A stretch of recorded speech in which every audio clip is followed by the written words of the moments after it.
पण हे भाजी कायची करावं, भाजीचा एवढा मोठा विचार आहे ना रोज रोजचा, पण भाजी कायची करावं बाई आता. चल जाऊ दे, आता घरच्या लोकांना विचारतो भाजी कायची करू.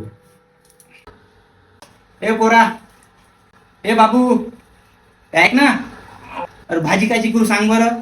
भाजी का, भाजी पनीरची करणं. लय दिवस झाले पनीर खाल्लं नाही. पनीर का ते आतून आणून ठेवलं का 2-4 किलो घरी. झोप चुपचाप. अहो ऐका ना, हे भाजी कायची करू तर काही सुचतच नाही मला. सांगा बरं कायची भाजी करू तर. बर, एक काम कर, मस्त पुऱ्या, भजे, पापड, खीर, आलुंग्याची भाजी. बरं बरं, राहू द्या, जास्त विचार नको करू, मी करतो माझ्या मनानं भाजी. मामाजी, आज भाजी कायची करू.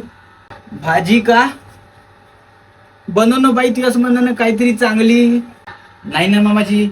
बर, मी तुला मस्त मासोळ्या आणून देतो, मासोळ्या बनव मस्त.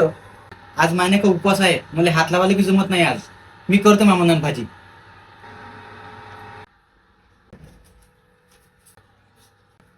बाई आता तूच सांग बरं भाजी कायची करू तर. मी सगळ्यालाच विचारलं. मला तर आज बिर्याणी खावटत आहे. असं का मा, तुला बिर्याणी खावटत आहे. एक काम कर ना, तूच बनव ना बिर्याणी, मग तू बी खाय ना, मला बी खाऊ घाल. मला आज दिवसभर लय अभ्यास आहे, दिवस झाला की रात्रभर बी अभ्यासच आहे. मी कोणतंच काम नाही करणार आहे. काम म्हणलं की म्हणतात अभ्यासच येते तू या. थांब ना, रिझल्ट लागू दे. हे काय एवढा मोठा विचार आहे ना रोज रोज भाजीचा, आणि सकाळ संध्याकाळचा विचार आहे. आणि घरच्या लोकांना विचारणं भाजीबद्दल म्हणजे तिथं जसं काय घराले रेस्टॉरंटच समजते. पण आता भाजी कायची करू. जाऊ दे, मस्त पांढरा भात मांडतो आणि पतलं बेसन, सर्व लोक खाते. जाऊ.